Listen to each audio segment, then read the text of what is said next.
आयुर्वेद आणि ॲलोपॅथीमध्ये काय फरक आहे? तुम्ही काय रिकमेंड कराल? ऑफकोर्स आयुर्वेदा. पण आयुर्वेदामध्ये सगळ्या ऑपरेशन्सवरती इलाज आहे का?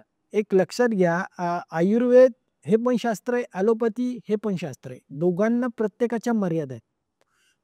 कोण चांगलं आहे, कोण वाईट आहे नाही, दोघंही चांगले आहेत. एक लक्षात घ्या, दोन्ही शास्त्र वेगळे आहेत. जिथे आयुर्वेद शास्त्र चालू होतं, जिथे आयुर्वेद शास्त्र चालू होतं किंवा जिथे ॲलोपॅथी शास्त्र चालू होतं आणि जिथे ॲलोपॅथी सायन्सचा एंड आहे, तिथे आयुर्वेद शास्त्राचा उगम आहे. आणि जिथे आयुर्वेद शास्त्र काम करत नाही, तिथे ॲलोपॅथी शास्त्र काम करतं. दोन्ही गाडीच्या चाका आहेत. जिथे आयुर्वेदात काम होतं, तिथे ॲलोपॅथी काम करत नाही. जिथे ॲलोपॅथी शास्त्र काम करतं, तिथे आयुर्वेद शास्त्र काम करत नाही.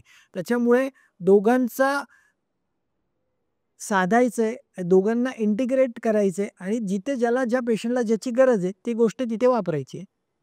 नाही, पण समजा एखादा आजार झाला, तर कोणत्या डॉक्टरकडे जावं? आयुर्वेदिक डॉक्टरकडे की ॲलोपॅथी? एक लक्षात घ्या, तो आजार का आहे, त्याचं निदान होणं खूप गरजेचं आहे पहिलं. एक लक्षात घ्या, तुम्ही कुठल्याही डॉक्टरकडे जाण्याच्या आधी त्याचं निदान होणं, तो रूट कॉज समजणं त्या डॉक्टरला. कारण एक लक्षात घ्या, पॅथीपेक्षा तुम्ही कुणाकडे जाताय हे खूप महत्वाचं आहे. तो डॉक्टर किती टॅलेंटेड आहे, त्या डॉक्टरचं नॉलेज किती आहे आणि तो किती व्हर्सटाईल आहे.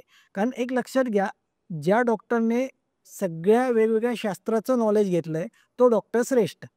मग त्यामुळे तुम्ही असा डॉक्टर बघा, की ज्या डॉक्टरला सगळ्याच प्रकारचं नॉलेज आहे.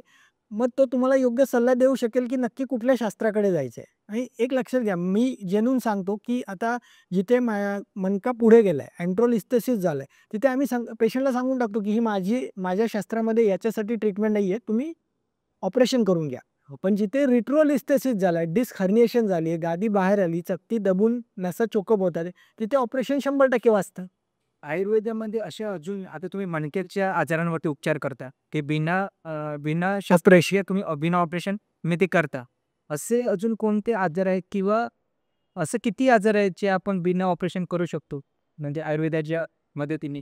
एक लक्षात घ्या, डोळ्यांचे विकार आहेत, जसं रात आंधळेपणा आहे. तिथं जिथे ॲलोपॅथीमध्ये औषधं नाहीयेत, जिथे पेशंटला 2-3 दिसतं. एकच गोष्ट 4-5 वेळा दिसते, तिथे आयुर्वेदात चांगले खूप रिझल्ट आहेत. जिथे ताप येतोय, ताप जातच नाहीये, दीर्घकाळ ताप येतोय, पण ॲलोपॅथी औषधं घेऊनही ज्यांना फरक पडत नाही. एक लक्षात घ्या, जे कोणतेही आजार आहेत, ॲलोपॅथी औषधं दीर्घकाळ घेतलेली आहेत किंवा 2-3 महिने घेऊनही रिझल्ट मिळत नाहीये. अशा प्रत्येक आजारावरती आयुर्वेद औषधं लोकांनी घ्यावीत. त्यांच्या जवळ जे कोणी आयुर्वेदिक वैद्य असतील त्यांच्याकडे जावं. व्यवस्थित नाडी वैद्यांकडे जाऊन जर औषधं घेतली, तर नक्कीच रिझल्ट्स हे खूप चांगले येतात. धन्यवाद सर. तुम्ही आलात. खूप तुमच्याकडून गोष्टी शिकायला मिळाल्या. त्यामुळे तुम्हाला खूप साऱ्या शुभेच्छा आणि तुम्ही खूप चांगलं काम करताय, की बिना ऑपरेशन जे उपचार होतात. कारण पेशंटला पण ना तो ऑपरेशनचा त्रास नको असतो. बिना ऑपरेशन जर म्हणजे गोष्टी ठीक झाल्या, चांगल्या झाल्या, ते सुदृढ झाले, तर त्यांना तेच पाहिजे असतं. त्यामुळे नक्की नक्कीच. मी उपचार करताय ते खूपच चांगलं आहे.